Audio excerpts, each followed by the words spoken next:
Decimocuarto podcast de Gorka Barredo, y en este podcast vamos a hablar de la cocción a baja temperatura, un nuevo método de cocción que no es que sea ni mejor ni peor que los métodos convencionales, pero bueno, vamos a explicar en qué consiste y vamos a ver también sus ventajas y sus desventajas, que como todo en esta vida las tiene. Y además, y uniéndolo a este tema, vamos a hacer como receta una merluza a baja temperatura con una salsa verde intensa, que además esta receta tiene su historia, la cuento después. Venga, empezamos. Soy Gorka Barredo y seguro que me conoces de que has visto algún vídeo mío de cocina en Facebook o en YouTube. Más de 3 millones de seguidores en YouTube y más de 9 en Facebook. Es muy probable que de una u otra manera hayas visto alguno de mis vídeos de cocina. Y ahora me he animado con los podcasts. ¿Y sabes por qué? Porque me encanta la radio y porque mi voz, al final, os encanta también a vosotros. Venga, comenzamos. Venga, pues lo dicho, con este tema que a mí la verdad me apasiona mucho, me gusta mucho, he experimentado mucho con él, he practicado también mucho con él y hoy te lo traigo en mi podcast. La cocción a baja temperatura. Que como ya he dicho en la presentación de este capítulo, no es que sea ni mejor ni peor que la cocción convencional. Y cuando digo cocción no me refiero exclusivamente en agua, puede ser cualquier tipo de cocción. Cocción de convección como la del horno o las frituras o tal. Cocción a baja temperatura se refiere a toda aquella cocinado de los alimentos que ronde en torno más o menos 70-80 grados centígrados. Esto puede ser en aceite, puede ser en agua, puede ser en el horno, puede ser en cualquier medio. Claro, dependiendo en qué medio lo estemos llevando a cabo, pues tiene un nombre diferente, pero no es más que cuestión de léxico. Por ejemplo, si lo hacemos en aceite, pues esto se le llama confitar, de toda la vida, todo lo que sea freír, entre comillas, pero para que me puedas entender, freír en aceite a menos de 100 grados ya no es freír, es confitar. Si lo hacemos en agua se llama escalfar, y si lo hacemos al vacío, que es como voy a explicar aquí, se le llama sous vide. En este caso en concreto, la sous vide, como ya he dicho, hay que hacerla al vacío y es un poco complicada, sobre todo si no tenemos una máquina de vacío en casa, aunque también hay trucos, los voy a dar después. Vamos a hacerla también de una manera más sencilla, más de andar por casa, más que todo el mundo la va a poder hacer, en el horno. Pero bueno, antes de entrar en vereda, vamos a hablar de algunas cosas que tiene la cocción a baja temperatura, algunas ventajas y estas cositas, ¿no? Por ejemplo, una cosa que a mí me llamó mucho la atención, que ya me la sabía, pero no pude comprobarlo hasta que efectivamente dentro de mi propia vivienda, guión estudio, guión cocina, que aquí tenemos de todo, pues hice mis propios experimentos. Una de las cosas que más llama la atención es que los sabores son mucho más contrastados. Sobre todo las carnes y los pescados, los sabores son mucho más contrastados, se notan mucho más, son como más originales, vamos a decirlo así.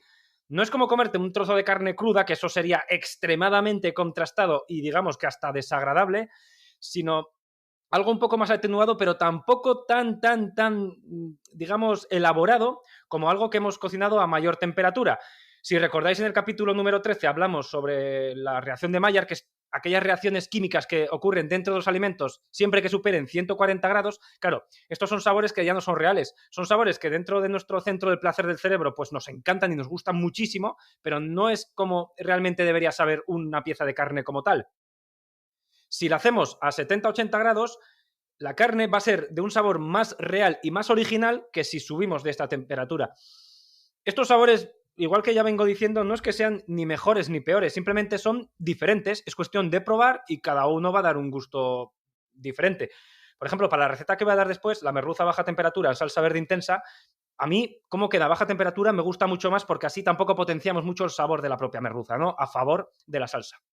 Bueno, otra de las ventajas que también tiene la cocción a baja temperatura es que la textura de la carne y de los pescados también queda mucho más fina y mucho más suave que la de las cocciones convencionales. Y claro, esto es normal porque a pesar de que la temperatura sea pues baja, las cocciones, luego lo vamos a ver y esta es una de las desventajas, son muy largas. Y cuando digo muy largas, se pueden alargar hasta las 24 horas y en algunos casos en piezas más grandes y más duras hasta 48.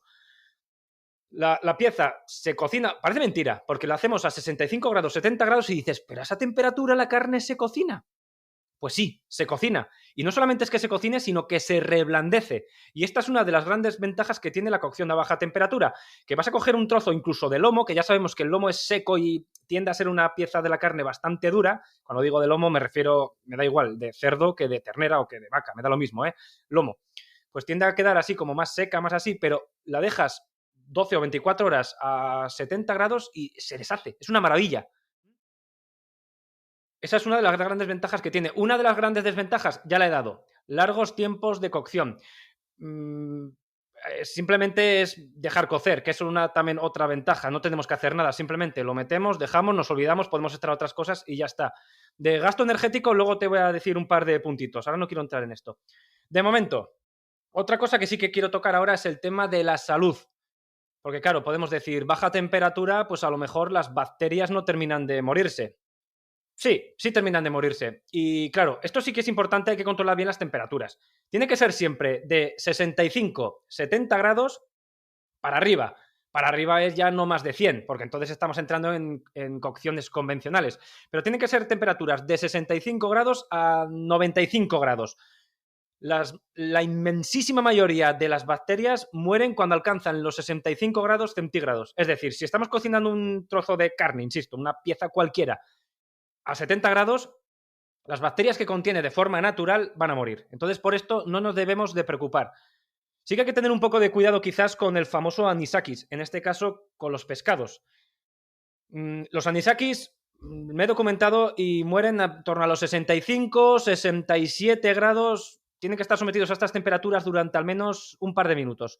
Pero claro, no es que la pieza externa tenga que estar sometida a 65 grados, sino la parte interna de la pieza debe estar sometida a esta temperatura. Si no, el anisakis no muere. Entonces, con los pescados, sobre todo si lo tiene el anisakis, que nos suelen avisar en la pescadería, cuando lo tienen, lo avisan, lo suelen quitar también, ¿no?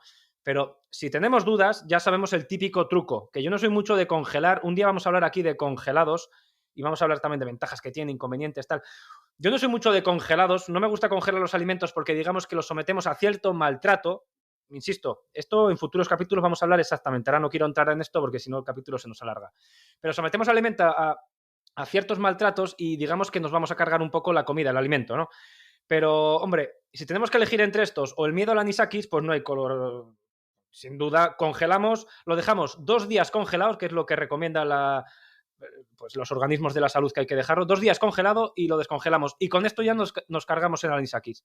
Entonces simplemente hay que tener un poco de cuidado, más que con la carne, que no hay mucho peligro porque las bacterias van a morir todas, sí o sí, siempre que lo hagamos bien, que ahora vamos a ver cómo lo hacemos. Es con los pescados. Y sobre todo si tienen anisakis. Los congelamos 2 días. 2 días después lo descongelamos en la nevera y ya está. Nos curamos de espanto. Venga, y dicho esto, vamos a ver qué tipos de cocción podemos realizar, que ya he adelantado algo, y temas pues más. Vamos a ser prácticos, ¿no? Que a lo mejor es lo que más interesa a los oyentes. La forma que siempre enseñan en las escuelas de gastronomía para cocinar a baja temperatura es la que ya he adelantado antes, la sous vide, que se escribe sous vide. Si alguien quiere buscarlo en Google y quiere entrar más en vereda, que lo busque, sous vide. Esta se hace al vacío, se coge el alimento y se mete en una bolsita de vacío, eso sí, que aguante la temperatura, y a través de la máquina se pone al vacío y listo. Después se introduce en agua, sí, es decir, se hace como en cocción, en agua, pero claro, el alimento no está nunca en contacto con el agua, por eso lo hacemos al vacío.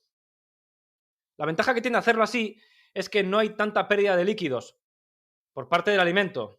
Luego vamos a verlo cómo lo podemos hacer en casa y vamos a ver que va a haber pérdida de líquidos, pero de momento no hay tanta pérdida de líquidos y como no hay pérdida de líquidos, tampoco hay pérdida de sabores. Los alimentos, cuando se cuecen de la manera convencional, parte de estos sabores se van con el líquido. Pues aquí, al hacerlo al vacío, pues no hay tanta, algo siempre hay, no hay tanta pérdida de líquidos y con ello tampoco la hay de sabores. Esta es la técnica sous vide. Claro, aquí se nos plantea el problema de que si lo hacemos así necesitamos una envasadora al vacío que las venden en cualquier lado y no son grandes ni voluminosas y tampoco son caras, rondan entre, como siempre, depende de lo que te quieras comprar, pero 50, 100, 200 euros. Lo malo es que pues, si nos compramos, que hemos hablado aquí de freidoras de aire, luego un robot de cocina, luego ahora nos compramos también una máquina al vacío para hacer la sous vide, si nos compramos una freidora de toda la vida, ¿no? Convencional, tal, vamos a llenar nuestra casa de electrodomésticos y al final no vamos a saber ni dónde meterlos. Entonces, si quieres hacerlo de otro modo sin tener que comprarte un envasador al vacío, yo te ofrezco otro modo, pero claro, como todo aquello, pues no está libre tampoco de desventajas. Es que la vida es así, todo tiene sus partes buenas y sus partes negativas, ¿verdad? Sin hacerlo al vacío. ¿Ventajas que tiene? Pues que es más fácil de hacer, básicamente. Es más sencillo, necesitamos menos máquinas y es apto para todo el mundo. Lo único que necesitamos es un horno. Ya está. Desventaja, pues que hay pérdida de agua. Si en la sous vide no hay pérdida de agua, aquí, como el alimento lo vamos a someter a una cocción en el horno, pero sin estar al vacío, pues algo de agua va a soltar. Vamos a ver métodos para intentar mitigar este efecto lo máximo posible, pero va a soltar bastante más agua. Pero una de las ventajas que tiene es que este agua que vaya a soltar, pues se puede utilizar para la salsa que vayamos a hacer después para este alimento. Por ejemplo, si hacemos una carne a baja temperatura en el horno y suelta agua, pues este agua, en vez de tirarla, que sería un delito tirar ese agüilla con esos sabores que tiene de la carne y todo, pues si vamos a hacerlo en una salsa española, que es una salsa oscura, deliciosa, que casa estupendamente con las carnes, pues podemos echar este agua como parte de la salsa española. La salsa española, para que no lo sepa, se hace con un caldo oscuro, un fondo oscuro. Ya hablamos de cómo hacer fondos y caldos en uno de los podcasts anteriores.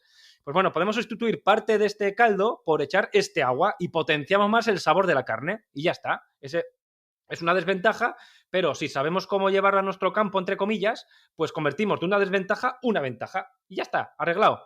Y bueno, y ahora, ¿cómo hacer una carne o un pescado, un alimento cualquiera a baja temperatura en el horno? Pues es muy sencillo. No necesitamos más que la pieza que queramos hacer, carne o pescado. Hay algunas diferencias sobre los tiempos de cocción, ahora lo voy a explicar.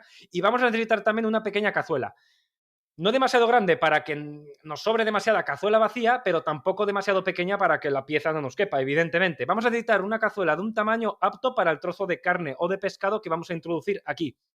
El pescado, eso sí, si lo vamos a hacer ya cortado y preparado, es decir, limpio de vísceras, desescamado y todo esto, ¿verdad? Y el trozo de carne, pues de pescadería, como si coges, por ejemplo, una chuleta entera y la metes. O sea, se puede hacer perfectamente y de hecho es mejor que troceado. Bueno, ¿cómo hacerlo? Pues lo primero, vamos a introducir el trozo de carne dentro de esta cazuela y la vamos a tapar. La podemos tapar o con un trozo de papel de albal, de aluminio de estos de toda la vida, o simplemente con la misma tapa que tenga la cazuela. Suficiente. Algo de vapor va a salir de aquí, pero va a ser muy, muy poco. Así que, suficiente. Horno, lo encendemos. Temperatura en torno a, no hace falta preocuparse mucho, no tiene que ser exacto, pero en torno a 70, 75 grados. No considero necesario subirlo más en casi ninguno de los casos. 70, 75 grados.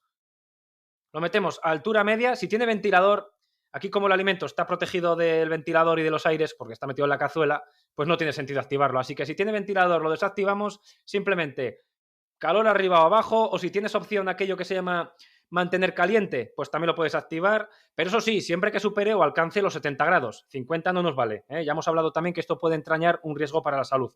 Bien, y lo vamos a dejar aquí mucho tiempo, mucho, y depende de la pieza que estemos empleando, va a ser más o menos. Por ejemplo, una merluza. La merluza, para hacerla a baja temperatura, como la siguiente receta que vamos a hablar de ella ya enseguida. La tenemos en rodajas, pues la metemos aquí y una merluza ya sabemos que en el horno se hace en 20 minutos. Y si están rodajas y son pequeñas, hasta en 15 y en 10. Bueno, pues aquí a baja temperatura unos 50. Se ha alargado. Parece que no es tanto. Y para el pescado no. Los pescados requieren tiempos de cocción, incluso a baja temperatura, muy inferiores a los de la carne. 50 minutos, me da igual una merluza. Me da igual que pongas una lubina entera. Entera, ya lo hemos hablado, ¿eh? O sea, tiene que estar desviscerada y sin escamas, pero entera, abierta, entera. Pues me da igual, 50 minutos. Un trozo de salmón para comerlo después en rodajas o en lomitos, 50 minutos. El pescado conlleva muy poco tiempo. Pero las carnes es otro asunto. Para las carnes vamos a necesitar, es lo mismo, metemos la cazuela y todo esto que he explicado, pero los tiempos de cocción se alargan bastante. ¿Cuánto? Pues depende de la carne. Cuanto más dura sea, evidentemente, más tiempo de cocción. Por ejemplo, un lomo de cerdo es duro, pero por ejemplo el zancarrón, como le llamamos aquí en Euskadi, o el osobuco, que es la pata delantera del animal cortada en trozos más bien grandes. Es como la paletilla, pero cortada en rodajas gruesas, ¿no? Eso es el osobuco. Bueno, esto es más duro todavía que el lomo. Esto a lo mejor requiere 24, 36, 48 horas en el horno. Mientras que el lomo, con 12, 18, aún así ya veis que los tiempos de cocción han aumentado mucho con respecto al pescado, pero con 12, 18 ya lo tenemos. Si queremos hacer un solomillo, que también queda delicioso, porque el solomillo además tiene un poco más de grasa que el lomo, pues seguramente los tiempos de cocción sean un poco inferiores a los del lomo. Pues 12 horas, 10 horas. Lo ideal, lo que no falla, es ir probando, sobre todo cuando somos un poco inexpertos. Tú lo metes, la carne, a ver, tampoco te obsesiones, en 3 horas no lo vas a tener. De hecho, en 3 horas la vas a ver y vas a decir, No te asustes, si pasa esto, yo te aviso. La vas a ver y vas a decir, pues está cruda, esto no se está cociendo. Gorka me ha engañado, esto no se va a hacer. Dale tiempo, dale tiempo. En 3 horas todavía la carne va a estar hasta rojilla. Pero tú dale 6, 8, 10, 12 horas. Y verás cómo cambia el color y cambia la textura y cambia todo. En este momento, las 6 primeras horas, insisto, olvídate, ni la mires, no mires ni la carne. Pero a partir de las 8, 10, 12 puedes ir viéndola, puedes ir tocando, incluso la puedes ir un poco pinchando con un tenedor para ver si se desmenuza, si está la textura, si se deshace. Cuando tú veas que la carne está más o menos, que se deshace, no desecha, que se va deshaciendo un poquito, que fácilmente la cortas con un cuchillo, que es melosa, tal, ese es el punto. Y que en el centro está bien hecha, claro, eso evidentemente. Pero si la tienes melosita, en el centro está hecha sí o sí. Fíjate más de tu vista y de la intuición y del sentido común pero esto en realidad vale para cualquier receta, ¿eh? Fíjate más del sentido común que de los tiempos de cocción. Yo los tiempos de cocción, igual aquí, que los vídeos son muy orientativos. Pero bueno, lo dicho, carnes, 10, 12, 14, 16, 18 horas. Si son más duras, si cogemos unas carrilleras de cerdo también que quedan estupendamente así, pues se nos pueden ir también a 24, 36 horas. Entonces, bueno, ten esto en cuenta. Y sí que quiero también dar unas pequeñas, ya dicho esto, que creo que el tema está bastante zanjado y bastante claro. Si tienes alguna duda, como siempre, en comentarios y yo pues intento responderte, ¿vale? Sí que quiero dar algunas pinceladas sobre cómo hacerlo en la sous vide. Pues si alguien quiere hacerlo, si quiere comprar la envasadora al vacío y le apetece. Bueno, es muy sencillo. Es envasarlo al vacío, que eso ya lo hemos dicho, y lo metemos en agua. El agua tiene que estar muy lejos del punto de ebullición. Más o menos la misma temperatura. 70, 75 grados, una cosa así. Metemos la bolsa, que evidentemente tiene que ser apta para temperatura, dentro de este agua y lo dejamos exactamente el mismo tiempo. Es decir, si en el horno hemos dejado una pieza de carne 24 horas, aquí en el agua debe estar el mismo tiempo. Claro, hay que tener cuidado aquí porque el agua se nos puede evaporar, sobre todo por la noche cuando estemos dormidos. Hay que taparlo, incluso venden máquinas específicas para esto, que son las máquinas de la sous vide. Pero bueno, se puede hacer en casa con una cazuela normal, con agüita, tapado y con cuidado. Y si no, pues ya te lo he dicho, al horno, sin más. Es más, en el horno también se puede hacer con las bolsas al vacío. Es lo mismo, lo pones al vacío en la bolsa y al horno. Y si no te quieres comprar una envasadora al vacío, pues te sabes las bolsas de zip estas de toda la vida que venden, pues lo puedes meter ahí y directamente con la bolsa de zip lo cierras y al horno también. Pero eso sí, asegúrate que la bolsa de zip no sea de congelados, es decir, que aguante la temperatura. Y con esto, pues ya lo tienes. Y te queda una carne súper deliciosa, súper melosa. Yo he hecho con ello talos. Los talos son como una especie de tacos, como los tacos mexicanos, pero son de aquí, del País Vasco también. Están hechos con harina de trigo, generalmente. También se puede hacer de maíz, pero suelen ser de trigo. Y si no, con unos tacos de mexicanos, incluso. O se puede desmechar también, todo ello desmechado, ¿no? Pero con una crepe, que es origen francés, que ya lo sabéis. Y si no, simplemente un lomo, que también lo he hecho alguna vez y queda delicioso, con la propia salsa española. Lo cortas en rodajas, pero en vez de ser el lomo horneado de forma convencional, pues a baja temperatura, junto con una salsa española o una salsa de queso o una salsa que te dé la gana. Y para acabar, que lo había prometido, gasto energético. Joder, mucho vas a decir, madre mía, luego el facturón aquí de dejarlo no sé cuántas horas, Iberdrola se va a frotar la mano. Bueno, no. A ver, yo de esto he buscado información y no he encontrado nada específico, pero sí que os puedo decir que yo he practicado mucho con esto y la factura de la luz no me ha subido. Se me ha mantenido más o menos en lo de siempre. Así que mucha cocción o mucho gasto energético no debe llegar. Y insisto, he intentado buscar información sobre esto, pero no he encontrado nada. Y la teoría que es mía, no la busquéis porque a lo mejor tendréis más suerte que yo la encontráis. Esta teoría que os voy a lanzar es mía. Os lo voy a explicar con un ejemplo mejor. Seguramente que habéis oído que cuando subimos 1 grado la temperatura de la calefacción de casa, el gasto energético aumenta, creo que era un 15 o un 18%. Por 1 grado. Bueno, pues yo creo que en el horno ocurre exactamente lo mismo. Vosotros pensad que el horno está a 70 grados y que el horno a 70 grados la temperatura la mantiene muy estable y para el horno le resulta muy fácil mantener esa temperatura. O sea, el horno no va a estar siempre encendido. Cuando baje de 70 grados se encenderá, pero cuando lo supere se apagará y estará muchísimo tiempo apagado. Claro, siguiendo el ejemplo del gasto energético en la calefacción de la casa, si pensamos en esto lo mismo, si 1 grado en casa es el 17% extra de gasto, vosotros imaginaos en un horno, aunque el porcentaje sea otro, que lo será, pero imaginaos en un horno lo que debe ser subir de 70 a 200. el gasto debe ser totalmente exponencial, ¿no? A lo mejor, no lo sé, pero a lo mejor gastamos más en 1 hora de cocción a 200 grados que en 24 horas a 70. Teniendo en cuenta que el gasto siempre va a ser exponencial. Yo esto es mi teoría y no sé si es cierta o no. Lo que sí que os puedo decir, y es seguro, es que en mi factura de la luz, cuando estuve experimentando con esto, que además experimenté mogollón, no se ve incrementada. Así que yo, si os apetece y os animáis, practicad con esto. Es muy bonito. A mí me encanta practicar con la cocina, claro. A mí es verdad que la cocina te tiene que gustar, ¿no? Pero practicad, probad y ya veréis como el sabor merece la pena, al menos para probarlo. Merece la pena y por el gasto no tengáis miedo, que no se os va a subir la factura. Bueno, pongo punto final. Creo que ha quedado bastante bien explicado. No sé si un poco denso, espero que no. Siempre intento explicarlo lo mejor que puedo. Pero, en fin, vamos a pasar ya con la receta, que es la merluza a baja temperatura en salsa verde intensa, que el título se las trae.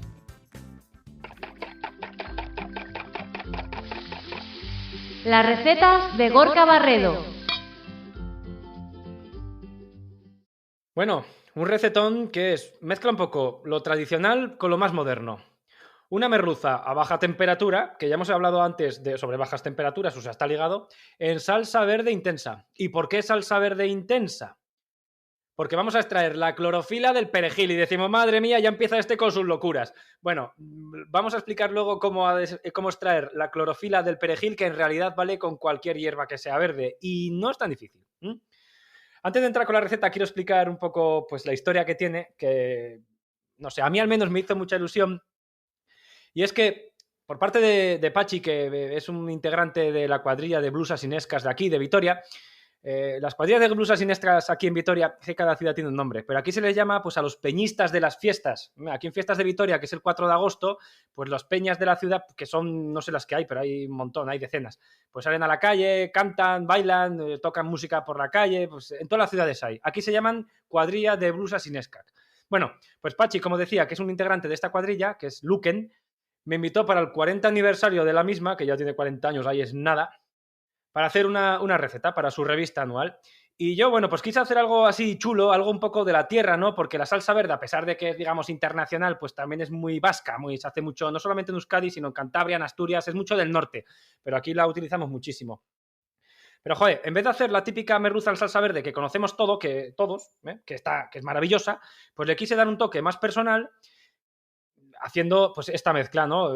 Además, justamente venía de practicar de la baja temperatura, me pareció buena idea hacer la merluza en baja temperatura y añadiéndole un pequeño toque muy sencillo, en realidad, de alta cocina, porque esto de extraer la clorofila de las salsas es de alta cocina, pero no es nada del otro mundo. Lo vamos a ver.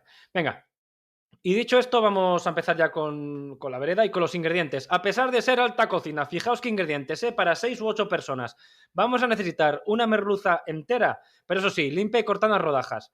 Vamos a necesitar la cabeza, las pieles, las raspas y todas estas cosas. No hace falta que lo hagas en casa. En la pescadería te lo hacen sin problema. Le pides que te guarde estos desechos, te lo guarda y fuera. Vamos a necesitar además 4 dientes de ajo, 200 mililitros de vino blanco, una cucharada de harina de trigo, 250 gramos de guisantes, 400 gramos de almejas, un bote de espárragos blancos, pero a ser posibles de calidad. Aquí cerquita de Vitoria, en la zona de Navarra, tenemos unos que son maravillosos. Compra los que más te gusten, pero que sean de calidad. Vamos a necesitar un manojo de perejil fresco y entero. Lo vamos a necesitar entero. Sal y pimienta y aceite de oliva. Y chimpún, si alguno de estos ingredientes te ha sonado raro, pues tú me dirás. Súper sencillos, como la receta en sí. Y queda fetén. Vamos a empezar con la elaboración. Es muy sencilla. Lo primero, vamos a hacer un caldo con las pieles, las raspas y la cabeza de la merluza. Para eso lo hemos reservado. Ya lo he dicho antes también, en el pasado hablamos en un podcast sobre cómo hacer pieles, pero cómo hacer pieles no, cómo hacer caldos. Las pieles no se hacen, ya vienen hechas. Para hacer el caldo, lo meto un poco ya, pues si alguien se perdió el capítulo o se lo ha olvidado, pues lo comento un poco por encima. Para hacer un caldo, metemos todas estas pieles, las raspas y la cabeza en una cazuela y lo cubrimos de agua. Lo llevamos al fuego, a ebullición, y lo dejamos, una vez que esté hirviendo, lo dejamos a temperatura suave durante unos 20 minutillos. Colamos el caldo, lo reservamos, chimpum, ya está, sencillo, ¿vale? Ya tenemos el caldo. Lo siguiente, la merluza, la vamos a hacer a baja temperatura o a la sous vide, ¿eh? Lo puedes hacer al horno o a la sous vide, como te apetezca. No voy a entrar en esto porque ya hemos hablado. Simplemente cogemos la merluza, En rodajas la metemos en el horno, como he explicado antes, 70 grados en unos 50 minutos. Ya está. Y ahora, mientras tanto, vamos a empezar con la salsa verde, que aquí creo que empieza lo interesante. De momento, muy sencillo todo. Y incluso como la salsa verde que tú mismo conoces. En una cazuela vamos a poner un chorrito de aceite y lo vamos a calentar a fuego suave. Cuando esté caliente vamos a añadir los dientes de ajo picados y lo vamos a dejar sofreír unos 3-4 minutos. Es muy importante que de momento no nos cojan color, porque si como nos cojan color ahora, se nos van a quemar. Porque a continuación, cuando hayan pasado esos 3 o 4 minutos y el ajo haya soltado sus aceititos, los haya traspasado al aceite y todo sepa un poquito a ajo y tal, vamos a añadir una cucharada de harina. Y ahora tocaría integrarla con el resto de ingredientes y tostarla durante 1 minuto más. Claro, aquí sí el ajo nos está empezando a coger color y ahora hay que tostar la harina, el ajo se nos quema y la harina nos queda cruda. Así que, por eso, el ajo que no coja color, es importante. Venga, con la harina, que la harina es un espesante, le hemos añadido una cucharada, unos 10-15 gramos, no más. Cuando ya esté tostada vamos a agregar el vino blanco, que acordaos que teníamos 200 mililitros de vino blanco. Vamos a subir un poquito la potencia del fuego y vamos a dejar que este vino reduzca a seco. Que cuidado con este concepto, que también no es de alta cocina, pero vamos, tampoco es de lo más básico. Reducir a seco, a pesar del nombre, no significa que tenga que evaporarse todo. Reducir a secos es que evapore aproximadamente el 60-70%. Y ya aprovecho para dar el truco que a muchos sé que me vais a plantear la pregunta, que ya lo he dicho alguna vez, pero seguro que os lo habéis perdido en episodios anteriores. Si no quiero echarle vino blanco, ¿lo puedo sustituir por algo? Sí, un vaso de agua y un pequeño chorrito de vinagre blanco. El sabor va a cambiar, pero el toque acidito lo vamos a tener igual, ¿vale? Bueno, dejamos que reduzca seco, como ya hemos dicho, y una vez que lo he hecho, vamos a añadir el caldo que hemos preparado al principio. Siempre colado, eso sí, que no tenga ni cualquier tipo de impurezas, las pieles, todo esto, fuera, ¿vale? Añadimos también los guisantes, que los tenemos también preparados y los tenemos congelados, que los guisantes congelados son buenos. Hay otros alimentos que no. Un día, insisto, voy a hablar de congelados en el podcast. Pero bueno, hay otros que no me gustan. Los guisantes sí, porque conservan mejor sus nutrientes. Si están congelados, mételos directamente sin descongelar. Si los tienes frescos, pues evidentemente también. Sea como sea, lo vamos a integrar todo esto con el resto de ingredientes y vamos a dejar cocer a fuego moderado durante unos 15 minutos, 20 minutos. Lo que te he dicho antes, no te fíes mucho del tiempo. Fíate más de que veas tú que los guisantes están tiernos. Venga, y mientras pasan estos 15-20 minutillos, pues es cuando toca extraer la clorofila al perejil. Pero no te asustes, que es muy sencillo. Y lo vas a ver. Vamos a coger el manojo del perejil entero, con los tallos, todo, hojas, tallos, todo, y lo vamos a meter en un vaso batidor, junto con unos 200 mililitros de agua, más o menos. Tampoco hace falta que lo calcules. El agua es para ayudar al triturado, que va a venir a continuación. Con la misma mini pimer, la Turmis, una batidora americana, lo que tengas que triture alimentos. Lo trituramos todo bien. De ahí el agua, va a ayudar. Lo trituramos todo bien, hasta que el perejil quede machacado, absolutamente machacado, destrozado e integrado en este agua que hemos añadido. Una vez que ya lo tenemos, vamos a colar este perejil y el agua, pero eso sí, guardando los jugos que tiene aquí, es decir, guardando el agüilla. Para ello colocamos un colador y debajo del colador pues una cazuela pequeñita. Vamos a aplastarlo bien, toda la pulpa que haya salido aquí del perejil, de tal manera que todos los jugos que tenga el perejil o que podamos extraer, lo vamos a sacar, a extraer y que se vaya a esta cazuelita de abajo. La pulpa ya la podemos tirar, ya ha cumplido por ahora. Y esta cazuelita con el agua la vamos a llevar al fuego. Y bastante antes de que alcance el punto de ebullición, siendo precisos, cuando tengas 70 grados centígrados, pero no hace falta un termómetro. Si te quieres preocupar, pues póntelo, pero no es necesario. Bastante antes de que alcance el punto de ebullición, vas a ver que una especie de pulpita, vamos a llamarlo así, como unos circulitos pequeños de color verde van a emanar a la superficie del agua. Esa es la clorofila, esa. Con una cuchara la vas extrayendo y la vas guardando en un trapito, en un vasito, en un sitio así. Y ya está, ya hemos extraído la clorofila. Esto tiene un sabor súper potente y es lo que vamos a utilizar. Una vez que hayamos extraído la clorofila, pues lo dicho, la reservamos y este agua de, pues donde hemos triturado el perejil, esto ya lo podemos tirar también, ya ha cumplido. Esta clorofila la agregamos al sofrito anterior, que lo acordamos, que teníamos ahí el vino, teníamos el ajo, teníamos los guisantes cociéndose, pues lo añadimos aquí. Vamos a añadir también las almejas para que se abran y los espárragos cortados en trocitos. A mí los espárragos en la merluza en salsa verde no me gusta añadirlo entero porque luego el plato te queda con un espárrago enorme, ¿no? Y me parece un poco vasto. Es decir, cortados en trocitos un poco más pequeños mejor.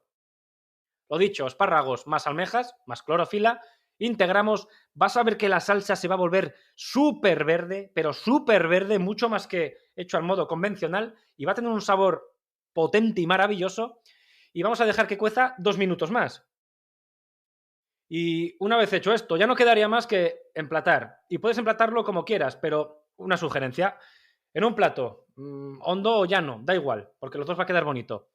Vamos a poner una cama con la salsa verde. Encima, vamos a colocar la merluza, que ya está hecha de la baja temperatura. Y encima de la merluza vamos a salsear con un poco más de salsa. Se podría hacer con la merluza metiéndola directamente aquí en la salsa, y a dejarla cociéndola en la salsa. Claro, para esto no habría que hacerlo a baja temperatura en el horno, porque entonces lo pasamos de cocción y la merluza nos va a quedar seca.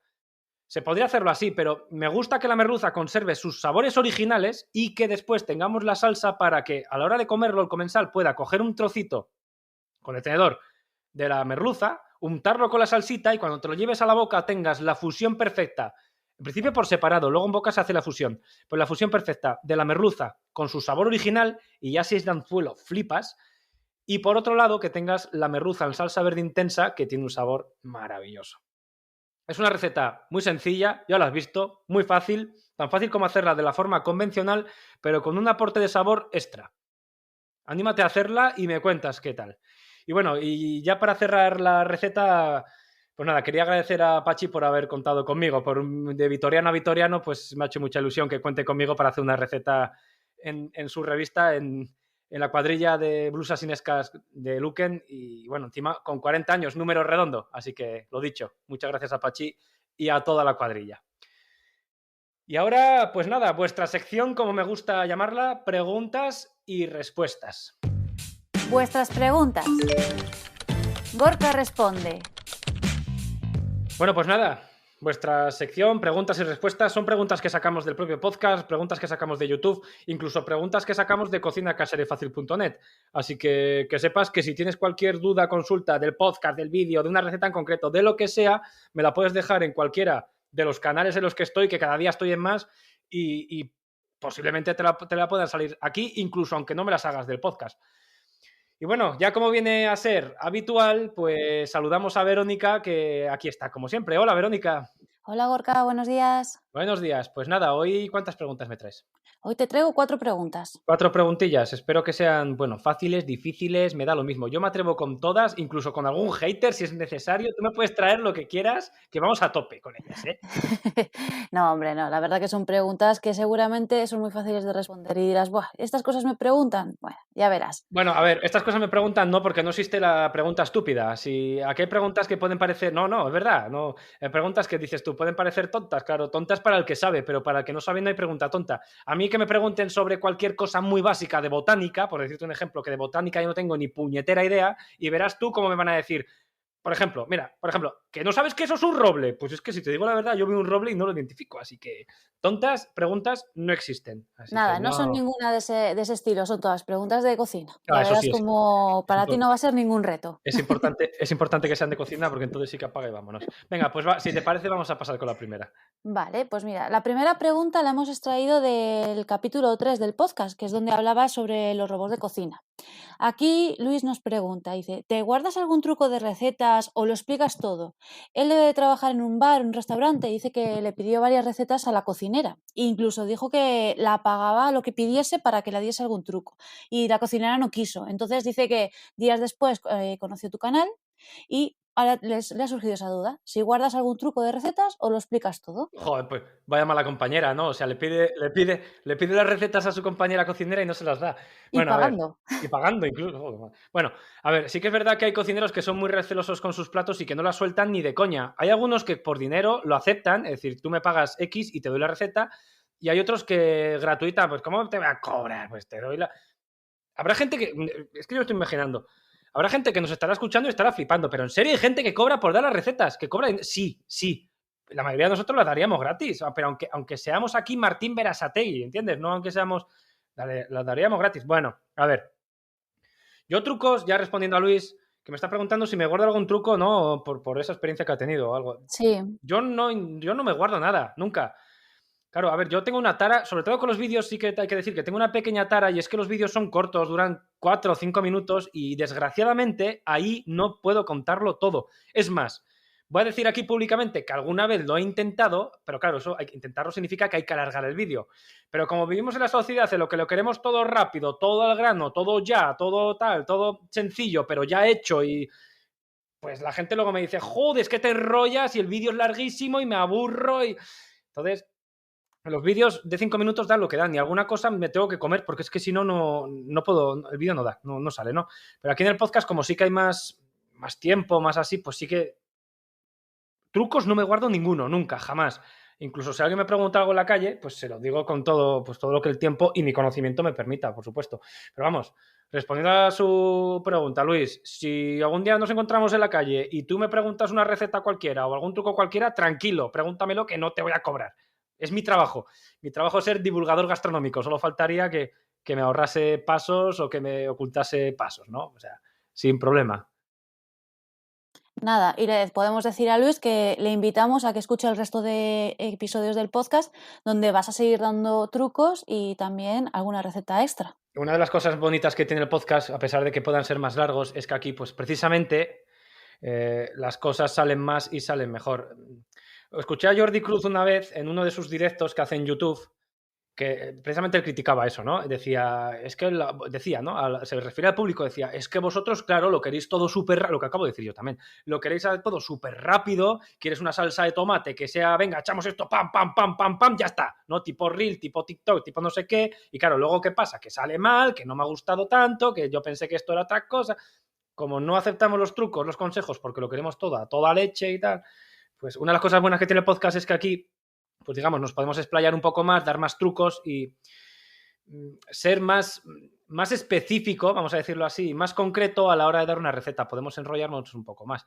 Es que, Verónica, ya te digo, yo lo he intentado y tú lo sabes, hacerlo en Sí. vídeos y es que la gente luego me lanza palos por todos lados porque me dicen que la receta que es muy larga, pero es que si lo hago más corto también me dicen, es que a mí no me ha quedado como a ti. Joder, pues es que todo no se puede, todo no se puede.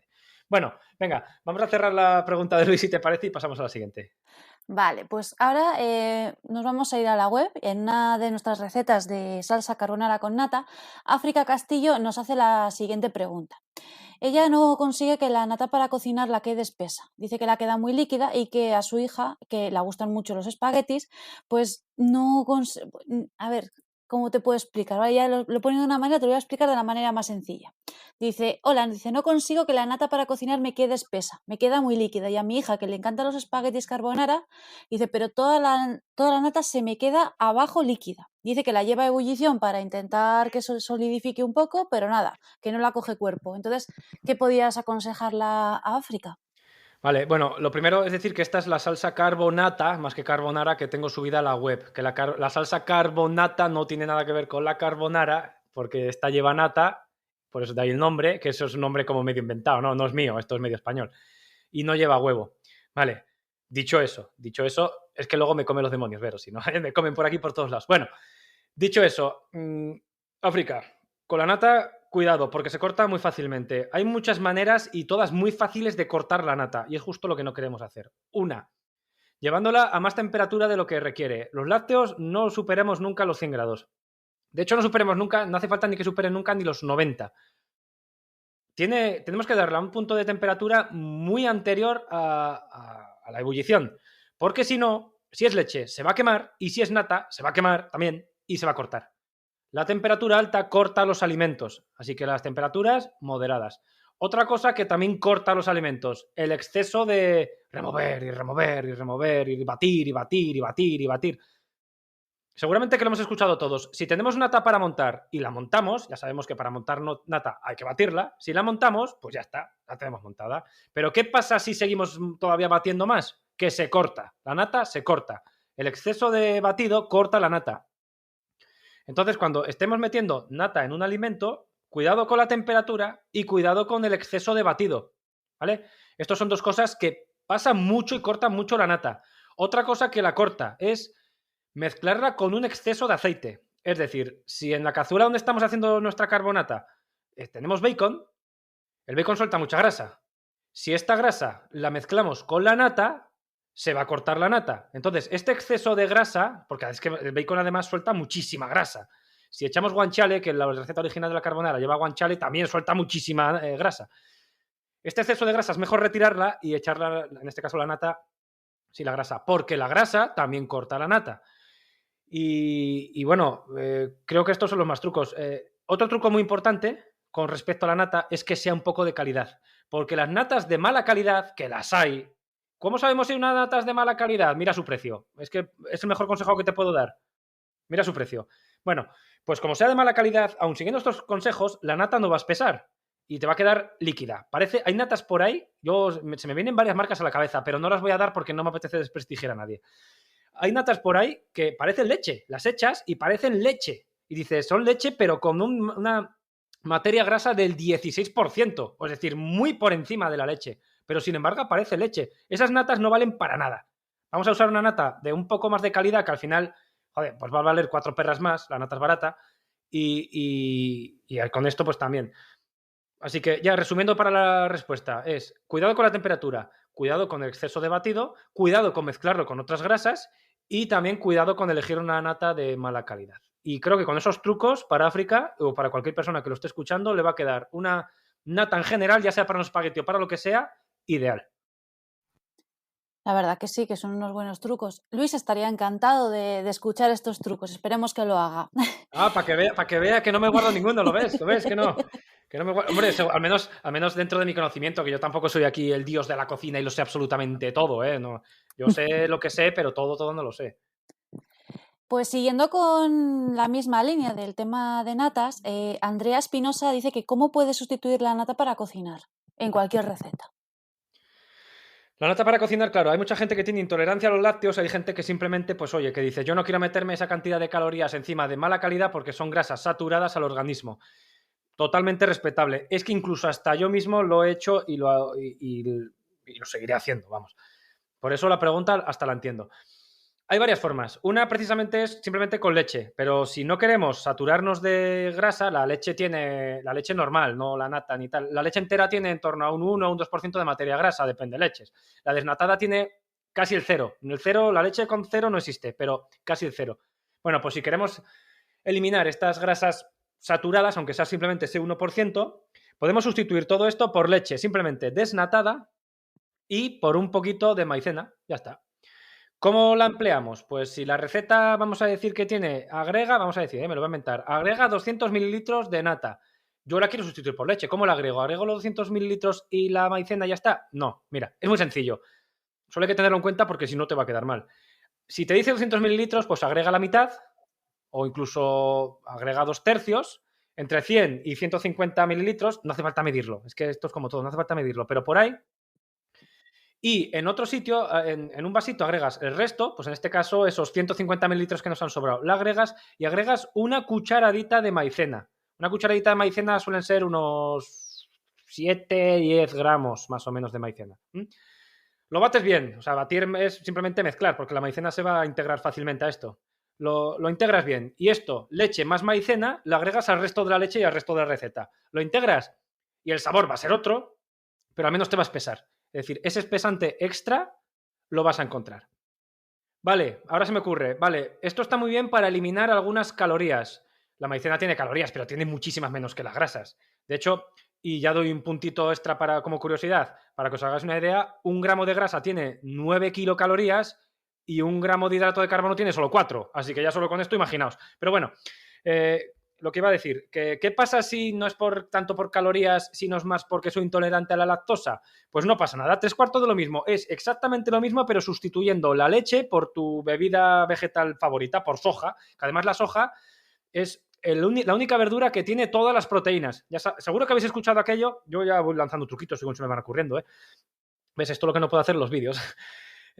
Seguro que habéis escuchado que las carnes y los pescados y, en fin, todo aquello que sea de origen animal, los quesos, los huevos, es el único alimento que tiene todas las proteínas necesarias para nuestro organismo, tanto las esenciales como las no esenciales. Sin embargo, las verduras no, los vegetales no. Tienen algunas esenciales y otras no esenciales, pero hay que mezclarlos porque con un solo vegetal nunca vamos a unir todas las proteínas esenciales que necesita nuestro organismo. Claro, este es el problema que tienen los veganos, ¿no? Que tienen que mezclar esto con esto para tener todos los nutrientes. He dicho en resumen. Bueno, pues la soja es el único vegetal que tiene todas las proteínas esenciales y no esenciales de nuestro organismo. Así que simplemente podríamos sustituirlo por leche de soja o por bebida de soja con la maicena, lo mismo que hemos hecho antes, separada, lo echamos así y ya está. Siguiente pregunta, Vero. De todas maneras, a mí me suena que en alguna ocasión tú has utilizado el primer truco, el de la leche desnatada y la maicena para hacer algún plato. Sí, ya lo he adelantado un poco antes, que lo he hecho alguna vez para mí, ¿no? También lo he hecho incluso, tengo una receta que lo hicimos con un queso de, no me acuerdo qué vaca era una vaca autóctona, pero no recuerdo, retinta no fue, pero bueno, fue una vaca autóctona de España, no me acuerdo cuál era.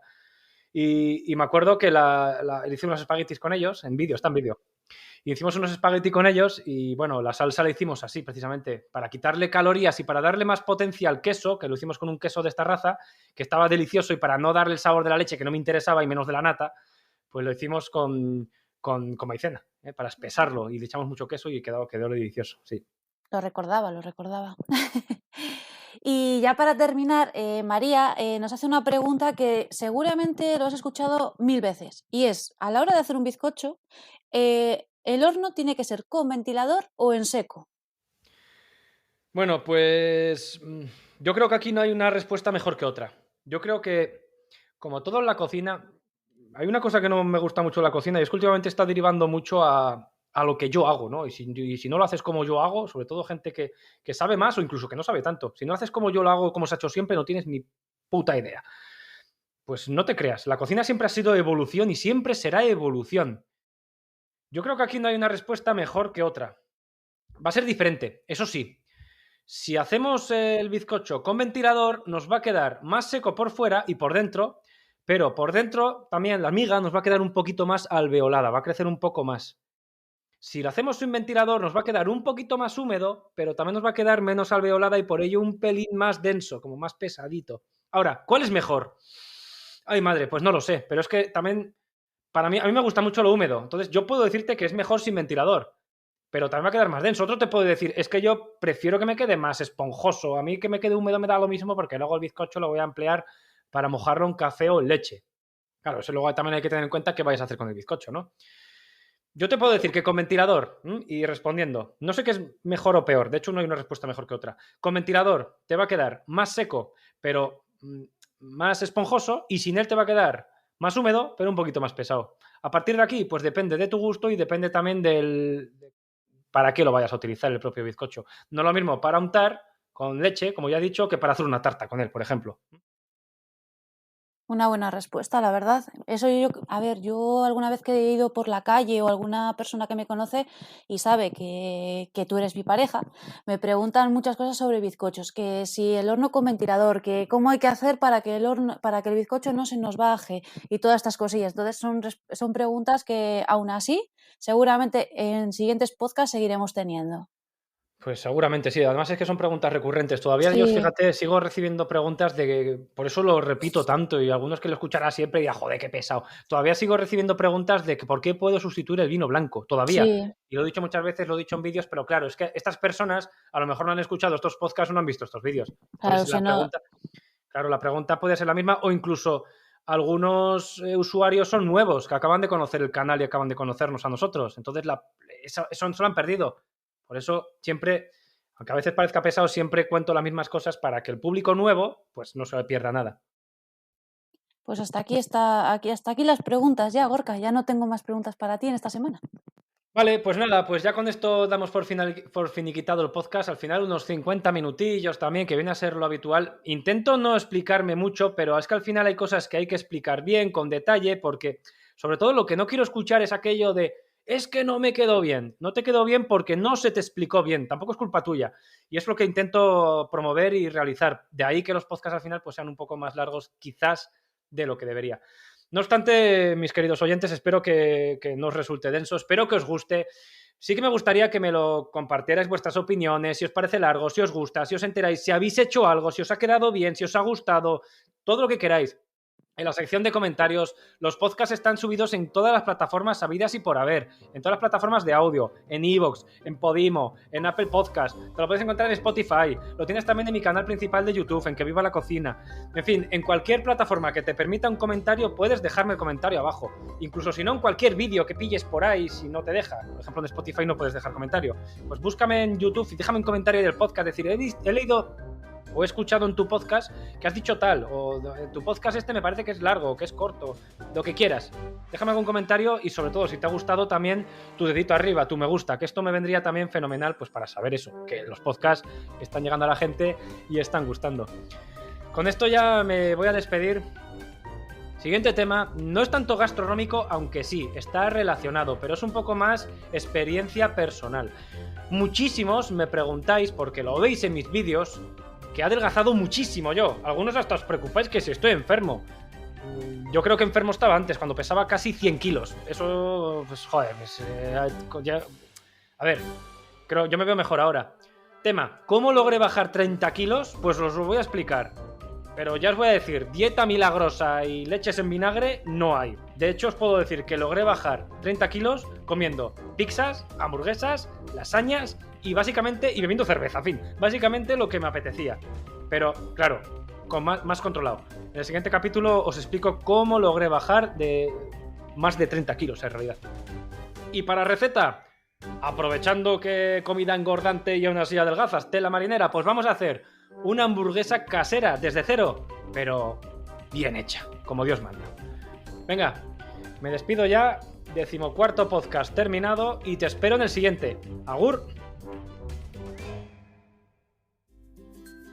Recordad que podéis escuchar el podcast de Gorka Barredo en Spotify, Apple Podcasts, iVoox, Podimo y el resto de plataformas. Sigue a Gorka en su Instagram, @GorkaBarredo, y en Twitter, @QueVivaLaCocina. No te pierdas ninguno de sus vídeos de Que Viva la Cocina tanto en YouTube como en Facebook. ¿Te gustaría encontrarte con cientos de recetas de Gorka Barredo? Entra en su web, cocinacaserayfacil.net. Y por si esto fuera poco, ahora puedes encontrar en tu librería el segundo libro de Gorka, Que Viva la Cocina 2.